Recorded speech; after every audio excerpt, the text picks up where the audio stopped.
Seanca plenare e kësaj të hënën në kuvent nisi me tone të ashpra dhe akuza të ndërsjellta mes opozitës dhe mazhorancës, duke kthyer sadhen në parlamentit në një arenë përplasjesh politike. Shkak për tensionet u bën deklaratat e kryetarit të Partisë Demokratike Sali Berisha, i cili akuzoi socialistët se po sulmojnë institucionet e drejtësisë për të mbrojtur sipas tij zëvendës kryeministre Melida Balluku nga hetimet e prokurorisë së posaçme.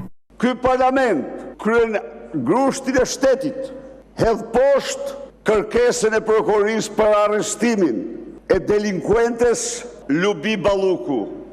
Mos kërcënoni prokurorët, as gjykatësit, sepse Edi Rama do jetë përgjegjës për çdo akt që mund të kryhet ndaj tyre. Ju mbroni Ramën, por Rama do u marrë me vete ju garantoj. Ju garantoj. Kaq. Përgjigja nga ana e mazhorancës erdhi përmes kreut të grupit parlamentar socialist Auland Balla, i cili aktheu akuzat liderit demokrat duke kujtuar se vetë ndodhet në hetim nga SPAK dhe është padhur non grata nga Shtetet e Bashkuara të Amerikës. Zotri, kur ti drejtohesh pi kraut këte, duhet ta lash mirë gojën. Dëgjove, edhe ngrije kokën. Laje mirë gojën, tani ti je i akuzuar për korrupsion dhe pastrim parash. Dhe ne s'kemi thënë asgjë më shumë se sa kanë thënë Shtetet e Bashkuara të Amerikës. Shtetet e Bashkuara të Amerikës të kanë shpallur non grata për korrupsion, thuaj po apo jo? Dhe tani të vish këtu dhe të bësh të ndershëm, të flasësh në emër të drejtësisë dhe madje të bëhesh ti emisari për të sjellë haberet e drejtësisë, ti që 1-2 herë në muaj shkon para drejtësisë dhe i merr me libër shtëpie të gjithë ata që të kanë ngritur ty akuzën. Në debatin e ndezur nuk munguan as ironitë dhe replikat ndaj deputetes dhe demokrate Josefina Topadhi, e cila u përfshi në përplasje me palëve.